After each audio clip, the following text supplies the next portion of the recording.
기도하겠습니다.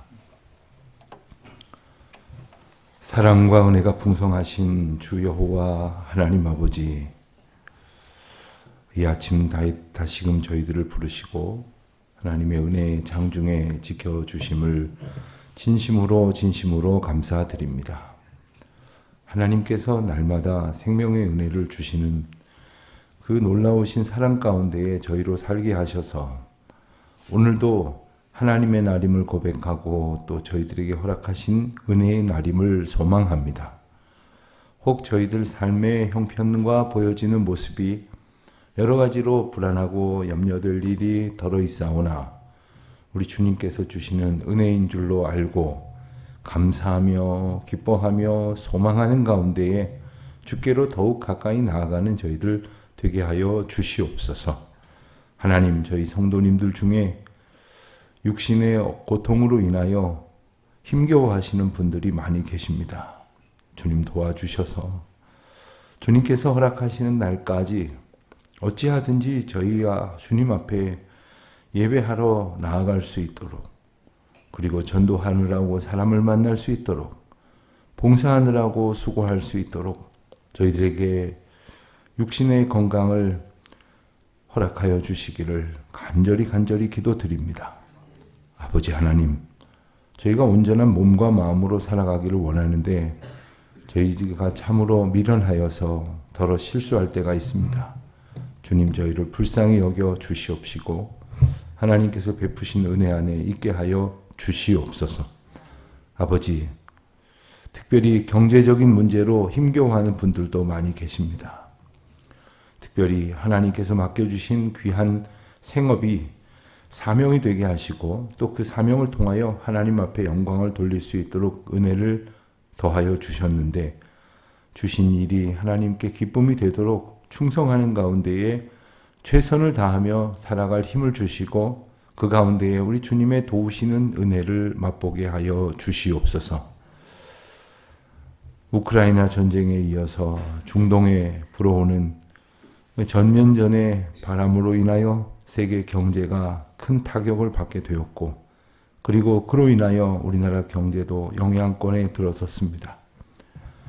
우리 성도님들 가운데의 여러분들은 직접적인 영향을 받고 있습니다. 하나님 도와주셔서 이 세파를 잘 견뎌낼 수 있도록 저희들이 돈이 목적이 아니라, 물질의 풍요가 목적이 아니라 물질을 통하여 주시는 하나님의 은혜를 마음껏 감사함 속에 누리는 귀한 고백이 넘쳐나게 하여 주시기를 간절히 기도드립니다. 저 중동에 현재 주재하고 있는 우리 많은 선교사님들이 있습니다. 우리 교우도 있습니다. 하나님, 하나님의 은혜 가운데에 눈동자와 같이 지켜보아여 주시옵시고, 특별히 주께서 이때에 허락하시는 특별한 은혜를 맛보게 하여 주옵소서. 아버지 하나님, 저희에게 새로운 예배당 주셔서 저희들이 마저 세세한 마무리를 하고 있는데 어찌 보면 마무리해야 될 일이 참 많고 끝이 없다는 생각도 듭니다. 그렇습니다. 언제나 저희가 끝없는 이 세상의 어려움을 헤쳐가듯이 허락하신 교회와 공동체가 아름답게 주님 앞에 늘 드려질 수 있도록 주님, 은혜 위에 은혜를 덧입혀 주시옵소서. 내일부터는 우리 각 구역의 구역장들과 리더들이 더욱 헌신하는 가운데에 구역 연합 예배를 필두로 구역 모임이 시작이 됩니다. 구역이 작은 교회가 되게 하시고 이 구역에서 나누어지는 모든 말씀과 은혜와 사랑이 하나님의 권능을 듣고 보고 배우고 깨닫고 감사함으로 고백하는 기회와 시간이 되게 하여 주시옵소서. 멀리 해외에 거주하고 있는 우리 많은 교우들이 있습니다. 우리 사랑하는 교우들의 자녀 손들이 있습니다. 하나님의 은혜 가운데 들려오는 소식이 평안하도록 주님 은총을 베풀어 주시옵소서.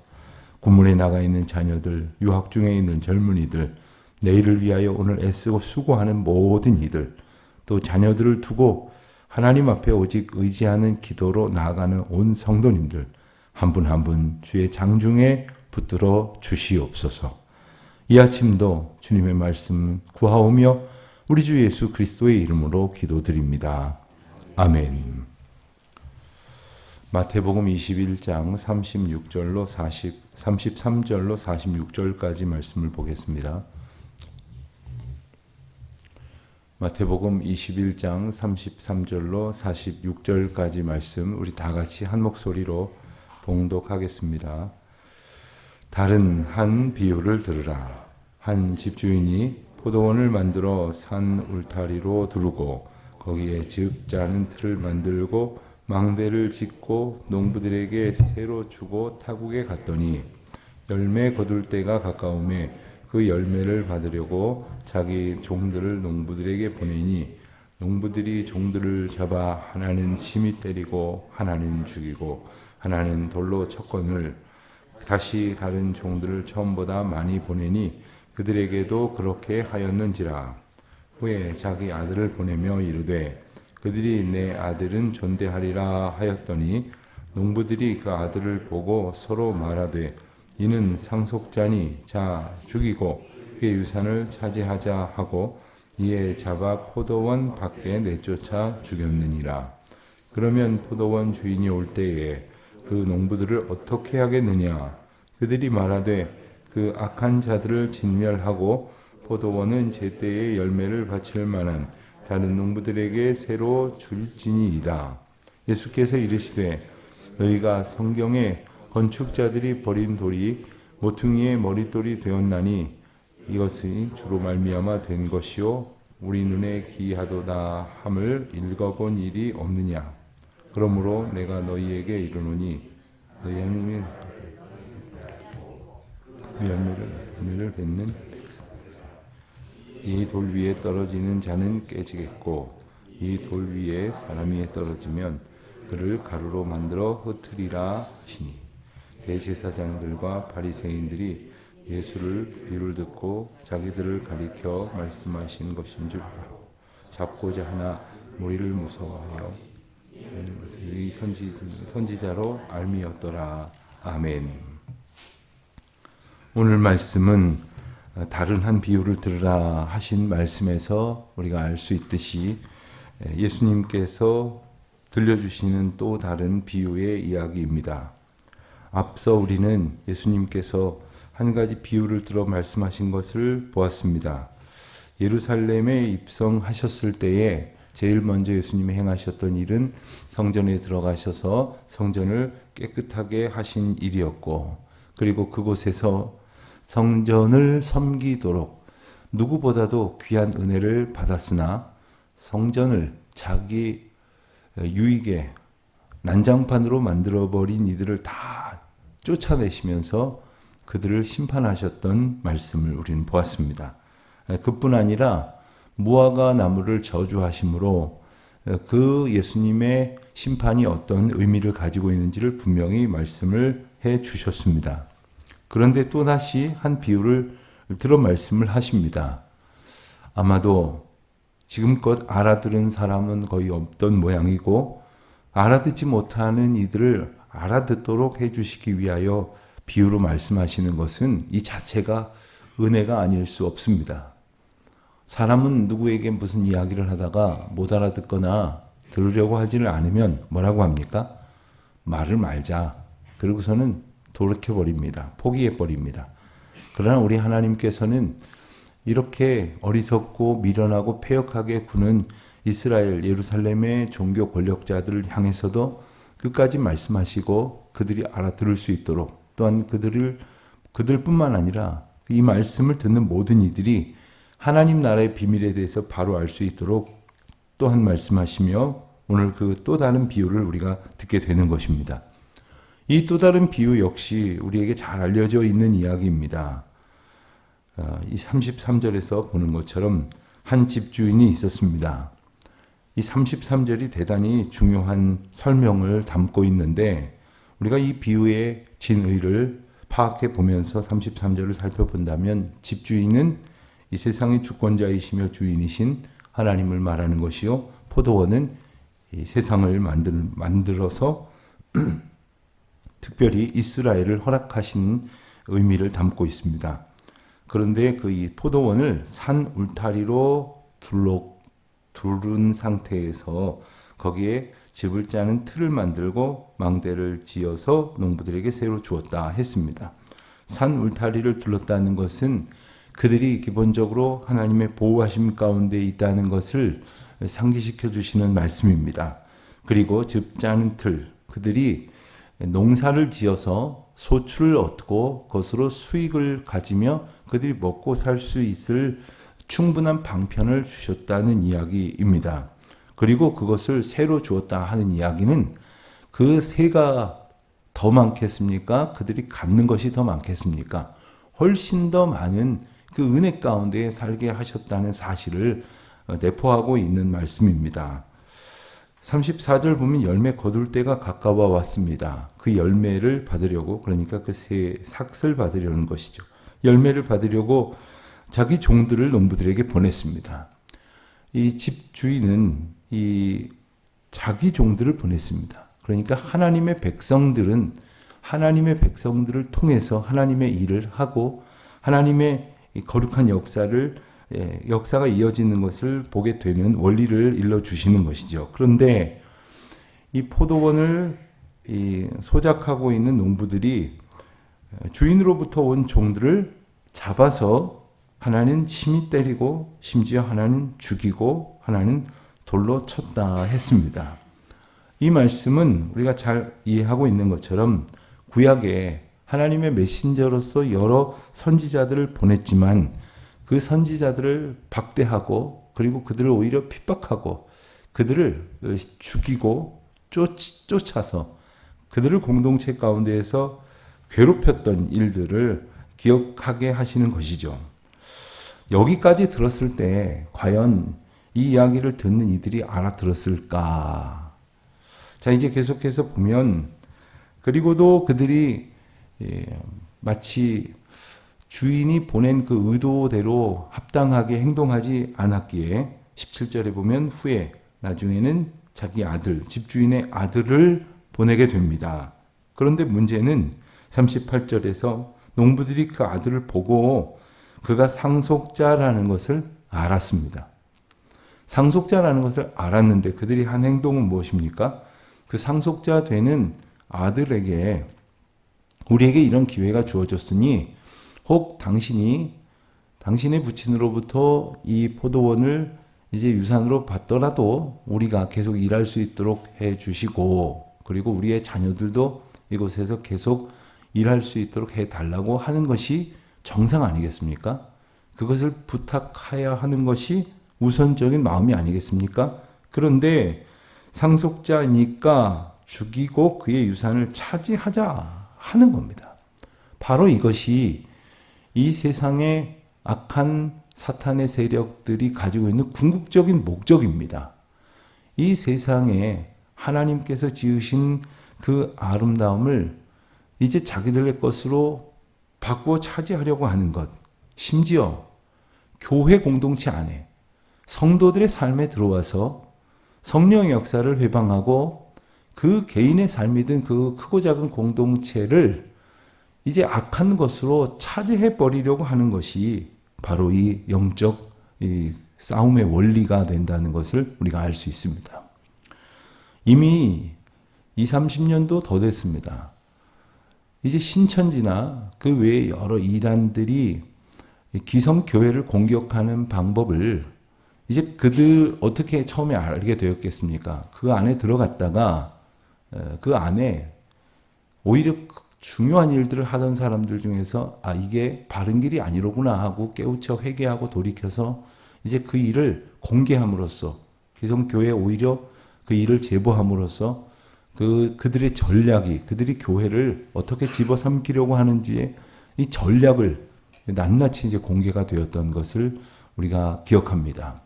그래서 그런 교회마다 그런 특강도 많이 듣고 그런 정보들을 많이 나누게 되면 기성교회의 교인들은 심지어 목사님이고 장로님이고 성도들이고 간에 다 한결같이 뭐라 그러냐면 아무렴 그러려고요. 아무렴 그런 일이 있겠습니까? 라고 반응을 했더라는 거예요. 그 이단이 사용했던 전략 가운데 딱 한마디 아주 함축적인 의미를 담고 있는 것이 있으니 산을 옮긴다는 표현을 써요. 산 옮기기. 그러니까 아예 산을 옮긴다는 게 산을 옮기는 게 아니라 쉽게 말하면 그 산에 그 주도권을 가져온다는 뜻입니다. 기성 교회 안에 들어갑니다. 여러 모양으로 들어갑니다. 성도로 들어가고 심지어 목회자나 유력한 교인들에게 인정을 받고 그리고 중직자가 되려고 하고 심지어 교역자로 들어옵니다. 그리고는 교회에 중심되어지는 영향권이 있는 의결권을 차지해버립니다. 교회의 중직에 오르게 되고 심지어 이단이 담임 목사로 옵니다. 그렇듯 그 사탄의 전략은 하나님의 아름다운 공동체, 이 포도원이라고 일컬어지는 아름다운 복된 공동체를 통째로 황폐화시킬 뿐 아니라 빼앗아 가는 것인데 이런 전략을 가지고 있는 그들의 형편을, 영적 형편을 예수님께서는 분명히 이렇게 지적을 하고 계시는 것입니다. 40절에 보면 예수님께서 그들에게 물으셨습니다. 그러면 포도원 주인이 올 때에 그 농부들을 어떻게 하겠느냐? 그랬더니 그들이 대답을 합니다. 그 악한 자들을 진멸하고 포도원은 제때의 열매를 바칠 만한 다른 농부들에게 새로 줄지니이다. 그들이 답하는 거예요. 그들도 부지불식간에 뭐가 뭔지를 몰랐는지 그들도 어떻게 해야 바른 처분이 되어지는 것인지는 분명히 알고 있었던 것이죠. 예수님께서 이제 더욱더 분명한 메시지를 주십니다. 42절에 보면 너희가 성경에 건축자들이 버린 돌이 모퉁이의 머릿돌이 되었나니 이것은 주로 말미암아 된 것이요 우리 눈에 기이하도다 라는 말씀을 읽어본 일이 없느냐 이렇게 말씀하시죠. 이것은 시편 118편 22절로 23절까지의 말씀을 인용하신 것입니다. 건축자들이 돌을 하나 갖다 버렸습니다. 그런데 그것이 나중에 보니까 너무나 중요한 돌이어서 모퉁이의 머릿돌로 사용을 했다는 것입니다. 건축물에 있어서 가장 중요한 것은 기초입니다. 그 기초 중에서도 기초와 기초의 터전과 벽체들이 만나는 모퉁이 돌.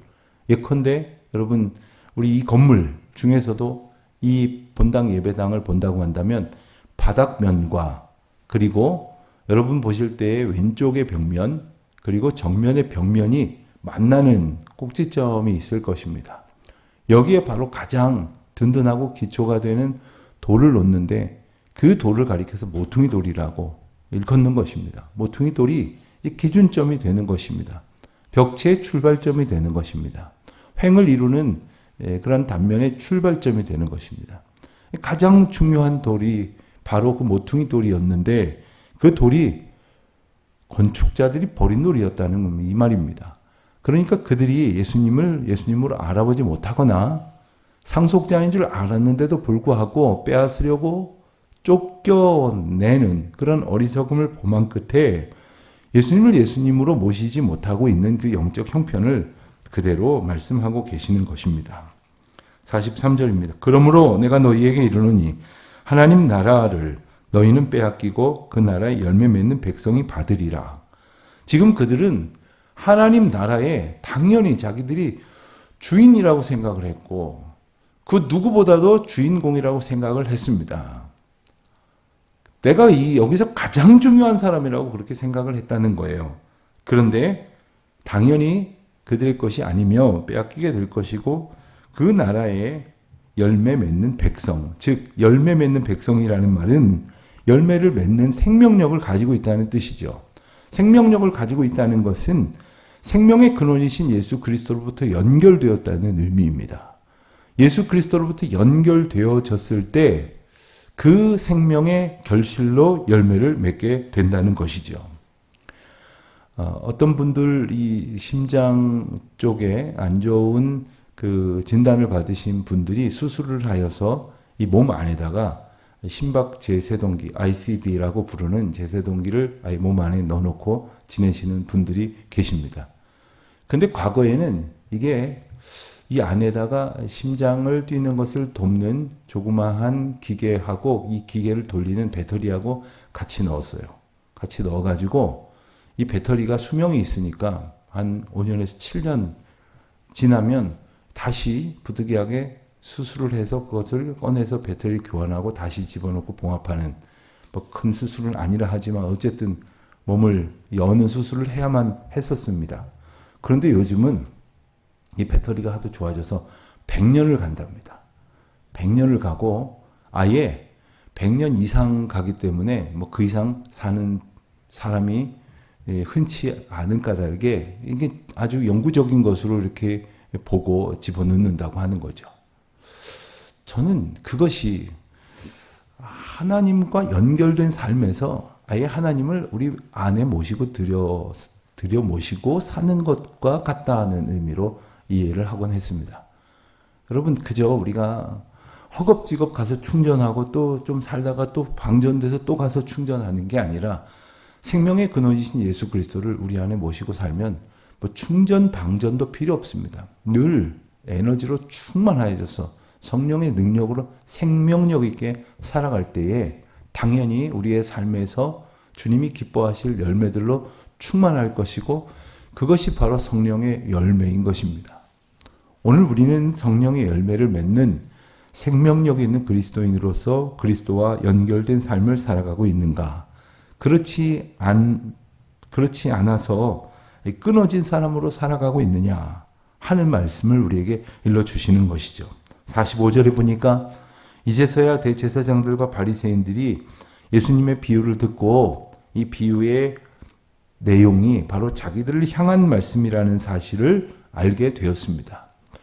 그리고는 예수님을 잡고자 하였다는 것이죠. 여러분, 그 말씀이 자기들을 향하여 일러주시는 말씀이라고 한다면 의당 그 말씀에 합당한 회개의 열매를 맺어야 하는 것이죠. 열매 가운데 가장 중요한 열매는 회개의 열매입니다. 회개의 열매를 맺고 돌이켜 하나님의 사람으로 생명력 있게 살아갈 수 있는 절호의 기회를 얻었는데 어떻게 됩니까? 마치 예수님께서 아까 비유로 주인이 상속자인 아들을 보냈더니 상속자니까 잡아 죽이자고 했었던 사람들처럼 잡아 죽이려고 달려들고 있는 것입니다. 오늘 우리가 하나님의 역사를 듣습니다. 또 이 하루를 살면서 하나님이 우리 가운데 일하시고 역사하시는 이야기들을 듣게 될 것입니다.